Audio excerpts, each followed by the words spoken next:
Hello, this is Isak Yutan welcoming you to another Asian Agribiz podcast. Today, my colleague Somatai Mosika will talk to Dr. Pushpanathan Sundram, Chief Executive Officer of Public Policy, Asia Advisors in Singapore, on food security, which is a crucial challenge for Asian countries due to increasing uncertainties, a growing population, and more severe climate change impacts. Hello, Dr. Sundram. Thank you for joining us today. Could you please introduce yourself to our listeners? Thank you. I am Pushpanathan Sundram. I am the CEO of Public Policy Asia Advisors. It's a business advisory firm based out of Singapore covering the whole of Asia. And our specialty includes several things. The big thing would be food and agriculture, halal, looking at other areas like Asean specific like trade policy, regulations, and government affairs. So how do you assess the status of food security in ASEAN regions, and among them, which country is leading the peers in the region? I would say food security status in the ASEAN region is generally positive, I would say, compared to other regions like, say, South Asia or Africa. Among the ASEAN countries, I would maybe say Thailand is often considered as a leader in ensuring food security due to its robust agricultural sector, efficient food distribution system, as well as effective policies in addressing various dimensions of food security. Because Thailand is basically an agricultural country. Now, on the other hand, if you look at Singapore, Singapore is unique in the sense that it uses trade diversification for its food needs. That means it knows where to, go to in terms of free trade agreements with various countries to meet its food needs, as well as using high-tech local production techniques and strategies to ensure that it remains food secure. So, in a sense, even Singapore, a country like Singapore with no natural resources can be also food secure if you adopt certain policies. But generally, I would say the region, there are many challenges. We face constraints in terms of limited agricultural resources, land degradation, which affects productivity, food production, productivity and sustainability. Then, in this part of the world, the availability of arable land is decreasing due to urbanization, industrialization, as well as changing land use policies.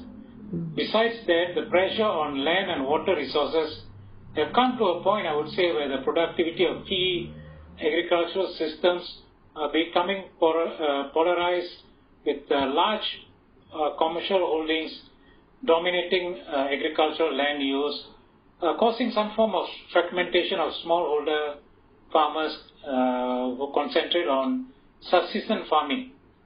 Okay, so their land are basically degraded, and the water quality is not there. So that is one of the main issues. Besides, I would say inadequate infrastructure and logistic and uptake of agricultural digitalization are other obstacles.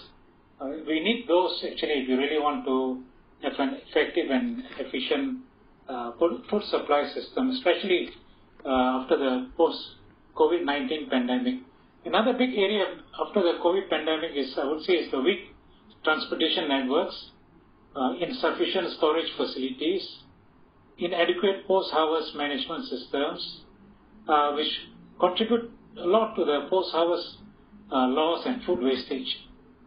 Yeah, so these are some of the major problems that we face now. I can give you one example. For example, the size of sugarcane farms in the Philippines are fragmented due to the land distribution policies of the government, leading to lower productivity among smallholder farmers. So that's a good example. You have mentioned several challenges. So, in your view, what are the critical ones for the country to achieve food security, and what factors should be considered? food security as a whole is a multifaceted issue, but everything is connected, I would say. So there are several issues that we need to tackle. One is the global market volatility for food products, food produce. If you look at the rice market, it's fluctuating so much because of the post-COVID pandemic recovery process. Countries are looking at ensuring sufficient supply of food because of the rising tension across the region, the Ukraine-Russia conflict, and so on, is causing a lot of global market volatility. And on top of that, some of the countries are actually using quota system and certain trade policy restrictions actually. That's affecting the market in terms of demand and supply and pushing up prices. Now the prices have come down, but still, I think this is a situation to really watch out. So one aspect is the global market volatility.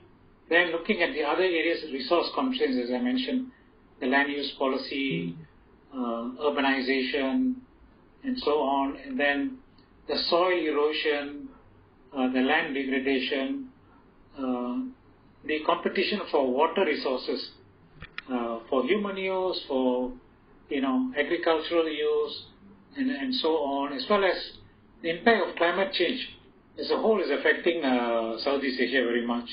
And as you know, our infrastructure, there are also gaps in terms of looking at the irrigation systems that we have, the connection to the ports, and so on. So in a sense, we are having a number of issues to tackle, and these issues are connected, and I think governments will need to focus based on their own needs and what are the key priorities to focus on. But I think generally, most of us will have to start focusing on sustainable agricultural practices. There are two aspects to it. You want to use what we call agroecology, which is looking at improving soil quality and so on, or looking at agri-tech, using high tech in terms of production, and looking at technological innovations in bringing it to your farm. As we are the media that focus on the animal protein production, so I would like you to tell us about your view on the food security in terms of animal protein production in the region.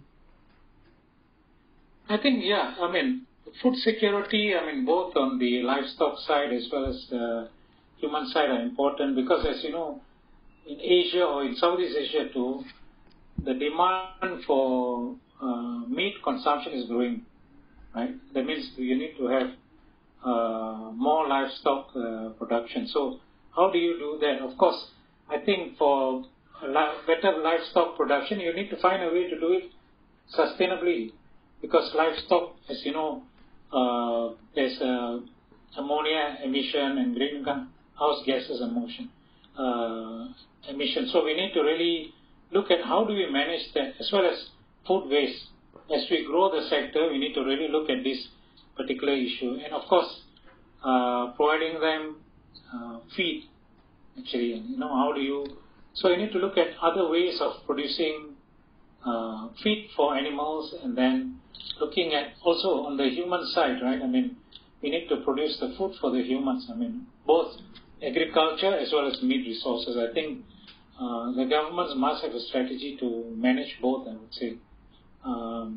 But I think if we use good agricultural practices, technological innovation, and so on, I think you can meet the demand, growing demand both for on the feed side as well as on the human food side. Mm-hmm.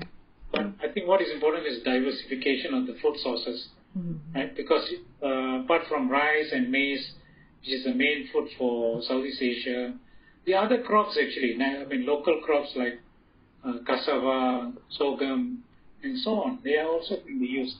They are also highly nutritious actually. Mm-hmm. It is possible for countries with limited budget can achieve food security and depend less on imports. How? Yeah, so I would say small countries with limited budgets can enhance food security by focusing on sustainable agricultural practices.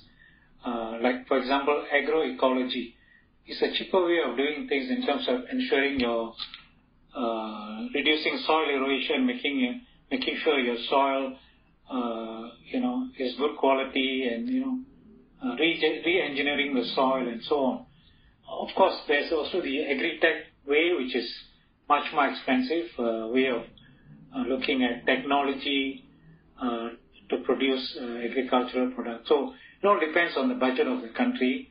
But I think nobody can run away from the fact that you need to invest in research and technology.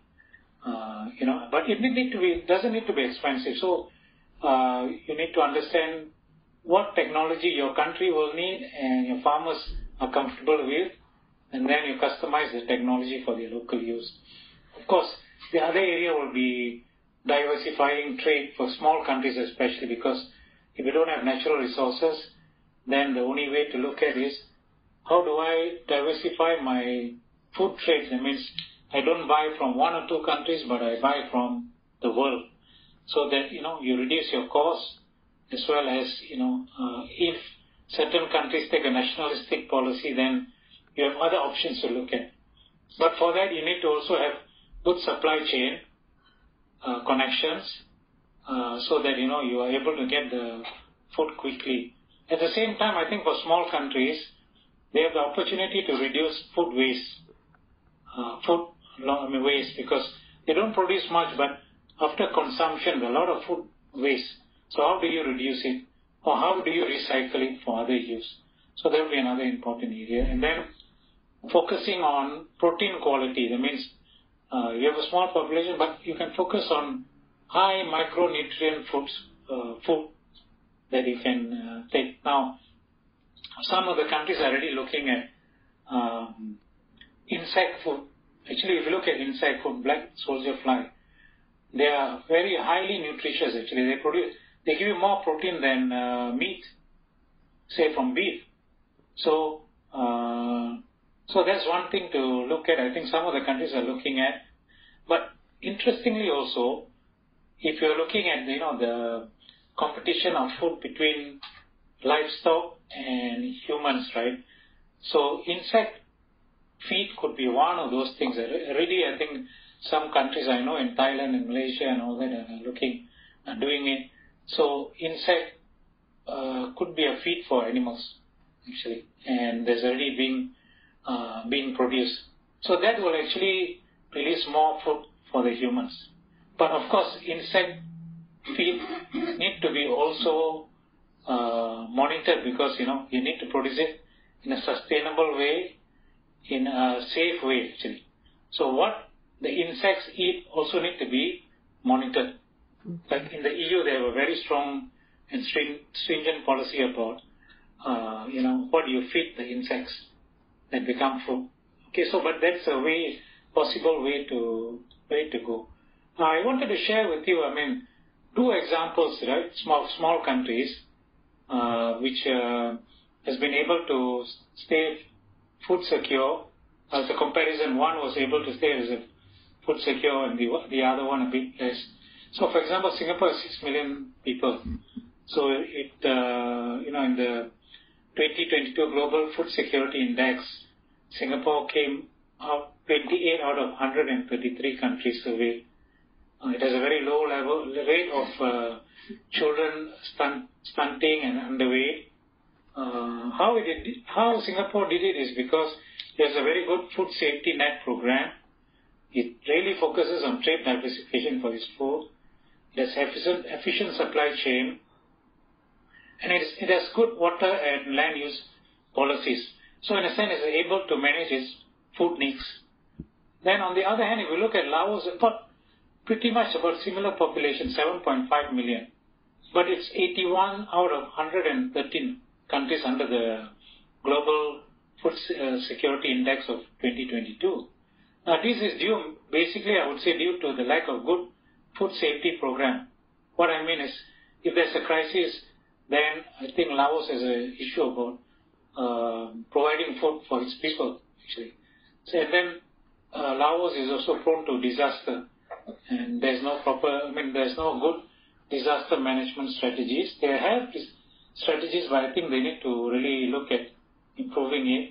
The soil erosion is something serious there, and then the supply chain infrastructure, farm infrastructure, and so on and on can be further improved. Okay. What are the roles of in terms of private sector, government sector, and public in driving country forward to achieve the food security, in your view? I think private sector, government, as well as public, they all have to play. They have to work together actually, because that's the only way to achieve food security. Because it can't be just done by the government. So on the private sector side, I think the most important aspect is R&D, research and development, right? Agricultural technologies. I mean, the private sector, I would say, play a key role in developing technologies actually for agriculture.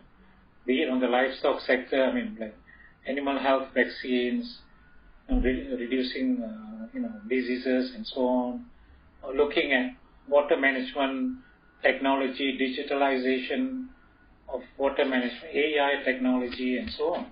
Right? So the private sector role is so important, and also to keep the supply chains open and efficient. Right? So that's the important aspect. Now, the government, I would say, enforcing good food safety and security policies, locating budgets, promoting R&D. I mean, I think government has a role to promote R&D so that you encourage private sector to come in and invest in R&D. Reducing food wastage is another big thing. Supporting digitalization of agriculture as well as trade as a whole, and then promoting trade liberalization and facilitation, because agriculture sector is the most protected sector in the trade sector in most countries. So if we can liberalize agricultural trade, which ASEAN has done, that will be good in terms of making sure that during crisis, which shows during the COVID pandemic, the ASEAN countries were able to trade among themselves, especially in areas like agricultural produce. That actually helped ASEAN actually stay food secure. So that's a good example. So trade, intra-ASEAN trade is a very important aspect. So on the public side, I think the public should promote sustainable consumption. So I think more and more people are aware about sustainable consumption. People are aware about buying the right products, sustainable products, so that is good. Also supporting local agriculture, because if you don't support local agriculture, it can't grow. Your farmers can't have a means of living. So I think supporting local agriculture is going to be important. And also advocating to government effective policies, especially on consumer protection and so on. So I think these are some of the different roles that the government, the private sector, and the public can play. Do you have any suggestion for ASEAN countries to do in order to have better food security? I think ASEAN has put in place some food security reserve. We have the ASEAN Food Security Reserve. Right? I think we need to put more effort in building that reserve, right? And seeing how the mechanism should work, because now we are not fully using the mechanism in a sense. Actually, we are only using for emergency situation, but there should be a way in terms of using the rice reserve in a more efficient transactional way. How do you, if a country is facing some issues, how do you allocate the rice reserve to those countries, right? And then also to go beyond rice to look at other produce like maize, for example, right? So I think this calls for a good food information system, which we already have. I think ASEAN has it, but needs to improve on it. So that is one area in terms of the food safety aspects of it. I think the second area will be to look at the intra-ASEAN trade. I mean, how do you promote intra-ASEAN trade in agricultural products? Because I think within Southeast Asia, we produce a lot of food actually, agricultural products produced. So how do we trade it more efficiently? That means how do you reduce your tariffs on it? How do you promote those kind of food? That would be another way. Third, I would say is technology as a whole. How do you digitalize your trade? So that means you make your trade even much more smoother and faster. So ASEAN has this trade digitalization initiative, so e-commerce. So I think that is a very important aspect that we need to pursue further. The fourth one I would say, of course, is agricultural technology as a whole. So looking at modern technologies to use and customizing it to the needs of the farmers, because some technologies are too advanced for our farmers. So what are the technologies that we can bring to the field that our farmers feel comfortable and they can use it and they see it as an investment? Because sometimes farmers see technology as a cost rather than an investment. Right? They will see it as an investment if they understand the concept. I mean, it's easy for them to understand, and then they're able to use and see the benefit of it. So that's where I think in customization of technology is going to be important for our farmers in our part of the world. Okay, that's the great point about the customized technology. So so far, do you see any factors that obstruct the trade inside ASEAN? In terms of ASEAN trade, right? I mean, the agriculture sector is the most sensitive sector, right? So it takes more time to reduce those tariffs in the agriculture sector. But ASEAN has done a good job so far. But this is an area that they need to really work on intra-ASEAN trade, right? I mean, see how more we can, look at improving that aspect of it, and then looking at the trade facilitation aspects in terms of looking at standards harmonization, because fruits, I think ASEAN has harmonized standards on fruits for trade purpose, so I think more can be done on there. The food safety aspect of it, because if you want to do trade, then your food being traded must be secure and safe. So how do you improve the food safety aspects in terms of trade, in terms of movement of, say, meat and agricultural produce? Then how do you prevent losses in terms of, shipment coming from one country to another, because then you have a proper cold chain system, because I think ASEAN countries don't really have a very advanced cold chain system. So if you want to trade in agricultural product, you need to have a good cold chain process. So that's another big area. I think it's expensive, but it's an area that we need to really look at. These are some of the things on the trade facilitation side of it. Okay. So do you have anything more to tell to our listener?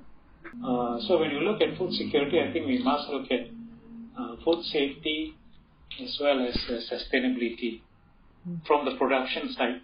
And from the consumer side, we need to look at, the affordability, the safety, and the nutritional value of the food.